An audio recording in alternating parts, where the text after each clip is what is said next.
Xa adiantábamos a pasada semana no Comer e Falar nunha charla na nosa axenda festigaleira con Vane Rivas, pois un deses puntos que cando chegan estas datas deses lugares que hai que visitar. E eu, ademais, lembraba con ela que creo que todos cando fomos un pouco nenos uns anos atrás, era unha desas excursións que tiñamos tanto de colexio como de parroquia, etcétera, etcétera, era unha desas visitas obrigadas nestas datas de Nadal. E o Nadal de Begonte. Bueno, Belén de Begonte. Imos en todo caso primeiro a saudar ao alcalde de Begonte, don José Ulla, como estamos? Moi bo día nestos días fríos, pero bueno, por lo menos con ánimo e con saúde. Bueno, fresquiños sí que están, temos que decirlo, que aquí estamos en Compostela e aquí tamén estamos abrigadiños, Bueno, don José, unha cousa importante, non? Porque isto do Belén de Begonte, para os veciños de Begonte, sen dúbida, é algo importante, pero eu creo que esa declaración de festa de interese turístico é por algo, non? Porque é unha referencia, eu creo que para todos os galegos, ese Belén, non? Sí, como dicías antes, eu creo que a maior parte dos galegos pois coñecen o Belén. En algún momento viñeron a visitar o Begonte do Belén, como nos gusta decir Sí, tamén, ou ben como neno, ou ben despois como pai e incluso como avó, porque a veces hai xeracións que fixeron esas tres etapas, visitaron o Belén sendo nenos, xa despois como pais levaron os seus nenos e agora traen tamén os seus netos, non? Como reflexa tamén un pouco o mural que está á entrada do Concello de Begonte, efectivamente. feito por Diego As, e que é a figura de un avó co seu neno, non? Chegando ao Belén. José, cal é a historia do Belén de Begonte? Porque claro, o temos tan interiorizado prácticamente todos os galegos que seguramente nunca nos paramos a pensar como naceu e en que consiste toda a súa historia. Que podemos contar? Ben, pois nace polos anos 70, cando José Rodríguez Varela, para nós conocido como Varelita, e Xosé Domínguez Guizán, o cura párroco da parroquia de Begonte, pois entre os dous decidiron, máis ben, Xosé Domínguez Guizán, que visitou un Belén que había na Coruña, no Centro Acelerada de Formación, e ocorreuselle, por que non facer tamén algo aquí en Begonte, non? Entón botou man daquel amigo que era a Varelita e que tiña, pois, habilidades e coñecementos a hora de fabricar pezas, non? Claro, claro. E entre os dous, pois, decidiron facer un Belén, que naquele momento foi un pequeno Belén, como o que podemos ter en casi todas as casas ou en moitos edificios públicos, a pequeno tamaño, e daquel sono, daquela iniciativa, pois temos, despois de pasado xa máis de 50 anos, Máis de 50, claro. Que quero dicir, insisto, está na historia dunha gran parte dos galegos, non? O Belén de Begonte, eu insisto, teño esas lembranzas. É certo que xa de maior todavía teño pendente unha visita, non? Aínda que non fai moitos anos que fixen unha, non? Lembro unha historia organizada polo GDR da zona e lembro que pasáramos por ali, igual que pasáramos polo Museo de Víctor Corral, etcétera, etcétera, non? Unha zona maravillosa toda esta na que podedes descubrir cousas como isto, como este Belén. Un Belén que ademais todas as pezas son feitas de xeito manual, como é? Porque polo que diste, Varelita foi un pouco que empezou a facer esas pezas, non? sí, sí, a verdade é que un pouco chama a atención, non? A ver, si na época en que vivimos agora, nunha época digital, no que é moi doado facer calquer elemento, darlle movimento, incluso efectos digitais que se pode facer pois con calquer cousa, non? E que nos transforman a realidade de xeito moi doado, hai que retrotraerse esos 50 anos para atrás e pensar o que Claro. supuxo, non? Eu digo moi ben que é máis que un conxunto de pezas articuladas que gracias a un enxeñoso sistema de motores eléctricos que para aquela época era moi novidoso, Claro, claro.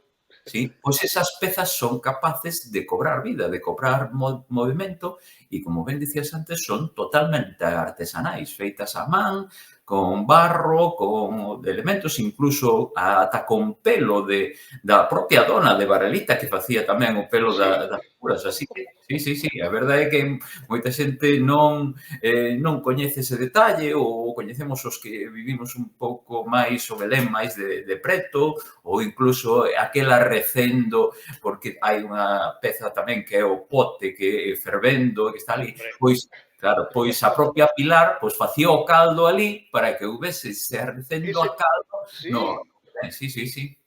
bueno, Sí, detalles curiosos e que lle dan esa singularidade, eso que, bueno, que o diferencia de outros Beléns de outro lado. fíxate, eu sempre digo, non, que aparte, independentemente dunha cuestión xa propiamente religiosa, non, ou de crenzas, pero o Belén de Begonte ten ademais unha particularidade, polo menos para min, destacable, porque acabas de decirlo ti, ademais, o tema dese cheiro a caldo. É un Belén labrego, realmente, porque é un Belén no que están representadas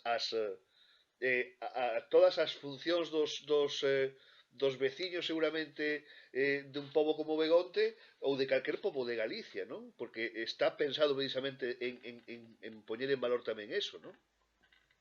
Sí, a verdade é que sí. Home, como saberán todo o mundo, pois somos un pequeno concello da Chaira, da Terra Chá, aínda que estamos xa casi á beira, pero Sí, seguimos formando da Terra Chá. E como calquer pobo rural e os que nos criamos no rural e temos xa unha idade moi parella ao Belén, claro, pois coñecemos un pouco todo o que todos eses elementos, todas esas profesións que había antes, esos traballos, que moitos deles agora se perderon, pois, digo, pois, por exemplo, o zoqueiro que facía as zocas, pois eu ainda acordo da miña época, pois algún zoqueiro, pois os carpinteiros que facían, os leñadores que cortaban a madeira ao serrón, pois todas esas cousas que agora as novas xeracións, pois, ao mellor lles choca un pouco e non coñecen, pero para todas aquelas persoas que vivimos e para un pouco manter esa tradición e explicarlles aos nosos fillos ou aos nosos nenos como se facían antes as cousas, pois é moi interesante o Belén por eso, non? Independentemente do trasfondo religioso que ten tamén, non? Pero eu creo evidente, evidente, non, non, pero quero dicir, o sea, que moita xente dirá, non, ver o Belén, non, non, que o Belén xa podes, insisto, ter unha creencia religiosa máis forte, menos forte, pero a mí hai unha cousa moi importante de todo isto, non? Quero dicir, sempre digo que o importante de moitas cousas é que están feitos polas mans das persoas, non? Independentemente de cuestións, insisto, religiosas, neste caso o Belén de Begonte está feito por mans de persoas que hai detrás, veciños, persoas que, como a nós, pois un día decidiron facer isto, non? Pois polo valor que tiñan para eles. Aparte de que é un estudio etnográfico maravilloso tamén, non? Quer dizer, que vai máis aló das cuestións de creencias, non?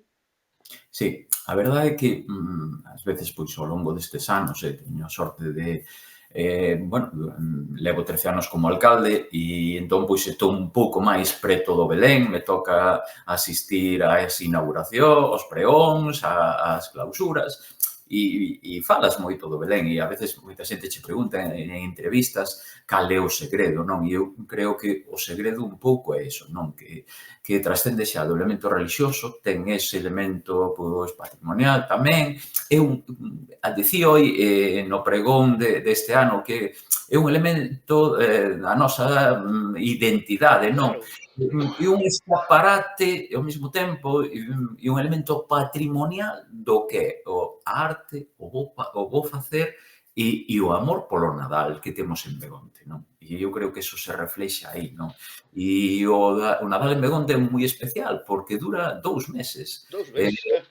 Sí, empeza o momento no que o pregón do Nadal, que sempre é bueno, varía un pouco a data, pero sempre o último fin de semana, o primeiro de decembro, de Nadal, e remata o último de xaneiro, que este ano nos vamos ir un pouquiño máis a febreiro, non? Sí, Eu creo que xa nos impregna dese espírito de Nadal xa desde o primeiro momento en canto se fai o pregón de Nadal, o pregón do Belén.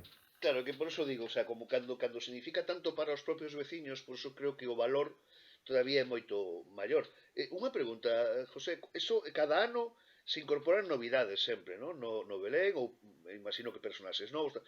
Quen sigue facendo as pezas e todo eso? Ben, houve uns anos que intentamos pois manter o legado de Varela, José Rodríguez Claro, Varela, que dicía Varelita, non? Eu creo que un pouco merecía, non? Que pois que mantivésemos aí, pero agora pois estamos xa pois nun momento que decimos pois hai que seguir innovando, cada vez presentando pezas novas, non? E entonces son a base de os propios traballadores que manteñen, que cuidan, que fan que funcionen, pois a elaboran tamén, ou donacións tamén, e incluso agora estamos traballando pois para crear algún tipo de obradoiro ou convenio con algún artesano ou escolas, ou incluso a Escola Politécnica, para poder elaborar novas pezas, incluso bueno, estamos traballando en grandes proxectos e o proxecto máis interesante que temos a corto plazo é a declaración de festa de interese turístico nacional. Non? E despois incluso ampliar as instalacións, unha vez se cederon, porque o mellor non se sabe, ese edificio era do Obispado ajá, e acaba de facerse a cesión ao Centro Cultural, que sigue mantendo o nome de Xosé Domínguez Guizán, que se renovou a directiva. Entón, estamos en unha etapa de evolución, non? evolución, efectivamente. Cara ao Belén de Begonte do futuro, non? Que oxalá, pois sexa outros 50 anos máis, polo menos, non? Bueno, alcalde, temos o Belén, pero creo que tamén tedes mercado de Nadal, aparte de que hai un museo do Belén, non? Tamén. Sí, tamén, pois precisamente pois porque o espazo se nos está quedando pequeno, se nos Pequeno, está claro. curto para acoller pois as diferentes pezas que se van sustituindo ao longo dos anos, pois as cousas que se van incorporando e despois toda a pinacoteca que ten o Belén. Hai que pensar que o Belén máis ademais do que o propio Belén, pois promove a cultura é arte, porque todos os anos ten o certamen de xornalismo, De de xornalismo, efectivamente. de pintura, de poesía, de debuxo infantil. Este ano incorporamos pois tamén o elemento audiovisual. Pois todas esas pezas galardonadas, todos esos cadros que ao longo da historia do Belén pois foron premiados, quedan en propiedade para o propio Belén e expóñense no museo. Pero, claro, tamén agora somos incapaces de, en ese espacio que ten, pois poder colocar todo eso. E entón, por eso pretendemos aumentar o museo e incluso telo aberto ao longo de todo o ano e non só no Nadal tamén. Bueno, eu oxalá sirva incluso para que se recupere algún oficio, como decía o alcalde, algún obradoiro incluso, porque que grandes oficios hai en Galicia, houbo, que están a punto de desaparecer e que este tipo de cousas animan tamén a eso, non? Eu creo que é importante destacar o valor que ten unha cuestión como este Belén de Begonte, non? Xa co seu valor histórico, sen dúbida, co seu valor pois religioso, co seu valor cultural, pois que sirva ademais tamén para que o mellor pois algún oficio se empece a recuperar grazas a cousas como este maravilloso Belén, non? En todo caso, o importante é que temos todavía ata finais de xaneiro ou incluso principios de febreiro este ano para poder visitar o Belén, non? Sí, dende logo, eu creo que vemos, achegámonos a unha época moi interesante para que veñan os nenos, porque teñen as vacacións de Nadal, por eso, pois, esa época é cando máis afluencia hai, pero despois, ao longo de todo o mes de xaneiro tamén, nos fines de semana, pois poden achegarse calquera que queira facelo dende a nosa provincia, dende a comunidade, e fora da comunidade tamén, porque moita xente que ven de turismo ou pasar o Nadal a Claro. Galicia tamén se achega, sí, lóxicamente. E incluso, pois, nos certames que comentábamos antes, hai moita xente que participa que é fora da comunidade galega tamén. Bueno, vou no apuntar aquí na xenda para ver se me apunto eu para participar un ano destes no de xornalismo. Bueno, Precisamente. xa sería unha honra simplemente participar, o sea que eu xa me apunto aquí para telo en conta. Querido José Ulla, alcalde de Begonte, encántame falar con persoas como neste caso, como alcalde, tan orgullosas con tanto valor polo que se fai no seu povo, que ao final é o que debería de ser, non? E a min gustame moito atoparme con persoas así, non? Que mostran precisamente o orgullo e o valor do que teñen no seu povo para mostralo aos demais. Precisamente o noso papel O dos xornalistas é contalo, transmitilo, e que todo o mundo este ben informado de todo eso. Co cual, para min, insisto, é un placer ter esta charla e invitar a todo o mundo, evidentemente, a que vaya a disfrutar do Belén de Begonte, non?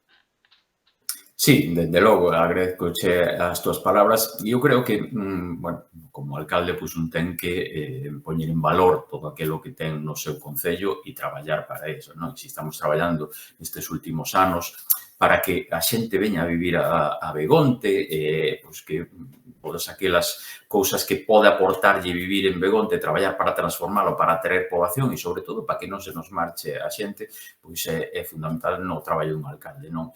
E o Belén, sobre todo, que é o elemento que máis nos distingue, nos diferencia, pois eu creo que a forma en que falamos calquera dos que temos relación co Belén, pois reflexa un pouco o sentimento que temos, non? E o orgullosos que estamos deste Belén, non? E oxalá siga durante moitos anos e que o poidan disfrutar todos aqueles veciños de toda Galicia, de toda España, que queiran achegarse a Begonte e poidan disfrutar como nos disfrutamos do noso Belén.